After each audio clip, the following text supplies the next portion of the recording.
بسم اللہ الرحمن الرحیم۔ آج الیکشن کمیشن میں فارن فنڈنگ کیس کی ایک اور پیشی تھی اور حسب توقع کچھ درخواستیں ڈالی گئی ہیں پاکستان تحریک انصاف کی طرف سے، تو وہ ہمیں ابھی تک تو نہیں ملی، لیکن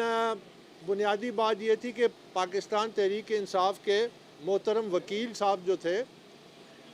انہوں نے یہ درخواست کی کہ ان کی طبیعت ناساز ہے اور وہ طبیعت کی ناسازی کے باوجود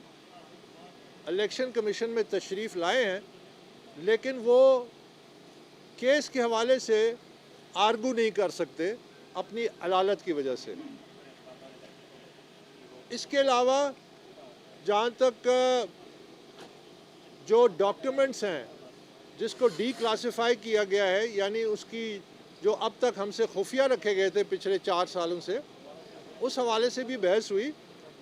اور ہمارے وکیل صاحب نے یہ خدشے کا اظہار کیا کہ جبکہ الیکشن کمیشن 18 جنوری کو آرڈر کرتا ہے کہ تمام دستاویزات ان کے حوالے کر دیے جائیں، تو کیوں نہیں کیے گئے؟ ہماری 20 تاریخ کی جو درخواست تھی اس پہ عمل درآمد 31 جنوری کو کیوں ہوا؟ اور یہ اس پہ انہوں نے اعتراض بھی کیا اور احتجاج بھی کیا۔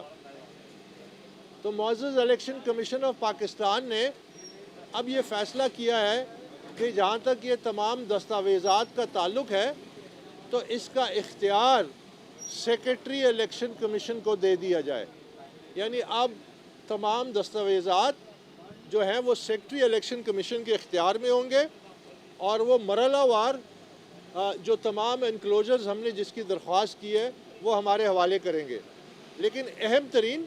انہوں نے یہ بات کی کہ آپ پرائیورٹائز کریں کہ کون سے ڈاکومنٹس آپ کو شروع میں چاہیے، تو عین ان کے احکامات کے مطابق ہم نے پہلا جو سیٹ مانگا ہے ڈاکیومنٹس کا 8-9 والیومز، وہ ڈاکیومنٹس ہیں جو اسٹیٹ بینک کے ذریعے حاصل ہوئے ہیں، اور اسٹیٹ بینک کے ذریعے جو ڈاکیومنٹس حاصل ہوئے ہیں اس سلسلے میں آپ سے پہلے بھی بات کر چکا ہوں کہ ابھی ہمیں مختصر ڈاکیومنٹس ملے ہیں، 7-8 والیومز جو ابھی باقی ہیں وہ انشاءاللہ ہمیں امید ہے آج وہ ہمارے حوالے کریں گے، اور آج میں ابھی اس آپ کی بریفنگ کے بعد دوبارہ الیکشن کمیشن میں ان ڈاکیومنٹس کے حوالے سے ان کے سامنے موجود ہوں گا کہ وہ ہمیں وہ ڈاکیومنٹس حوالے کریں۔ تو جو ہی وہ ڈاکیومنٹس ہمارے سامنے آتے ہیں اسٹیٹ بینک کے، تو ہمارے آڈیٹر صاحب جو ہیں ارسلان وردک صاحب، یہ اس کا پھر اسکروٹنی شروع کریں گے اور انشاءاللہ اس کی جو موٹی فائنڈنگز ہیں وہ ہم آپ کے سامنے امید ہے کہ اگلے چند دنوں میں رکھ سکیں گے۔ اگلی جو پیشی ہے وہ 9 فروری کی ہے، لیکن میں آج یہ ضرور کہنا چاہتا ہوں کہ پاکستان تحریک انصاف کے خلاف جو شواہد آلریڈی آ چکے ہیں اسکروٹنی کمیٹی رپورٹ میں، تقریباً $7.5 ملین غیر قانونی فنڈنگ، تقریباً 0.91 ارب روپے کے قریب غیر قانونی فنڈنگ، 2.2 بلین کی غیر قانونی فنڈنگ ثابت ہو چکی ہے۔ اب میں یہ صرف سوال پوچھنا چاہتا ہوں عمران خان سے کہ آپ کون سے اصول، کون سا معیار، کون سی مورالٹی ہے جس کے تحت آپ اب تک لوگوں کو تبلیغ کرتے ہیں، آپ لوگوں کو صحیح راستے کی دعوت دیتے ہیں، جبکہ آپ کا اپنا اور پارٹی کا عمل جو اقتدار میں ہے، یعنی توشہ خانہ میں جو سامان آیا غیر ملکیوں نے تحفہ دیا اس کو آپ چھپا لیتے ہیں۔ ٹرانسپیرنسی انٹرنیشنل کی رپورٹ آتی ہے کہ پاکستان کرپٹ ترین ملکوں کی فہرست میں ہے، 140ویں نمبر پہ چلا گیا ہے، اور یہ پاکستان تحریک انصاف کے دور حکومت کی بات ہے۔ تو یہ جو تمام حقائق ہیں، مہنگائی جو ہے وہ پاکستان میں اس وقت ریکارڈ ہے، دنیا میں مہنگا ترین ملک ہے، یہ کہتے ہیں سستا ترین ملک ہے،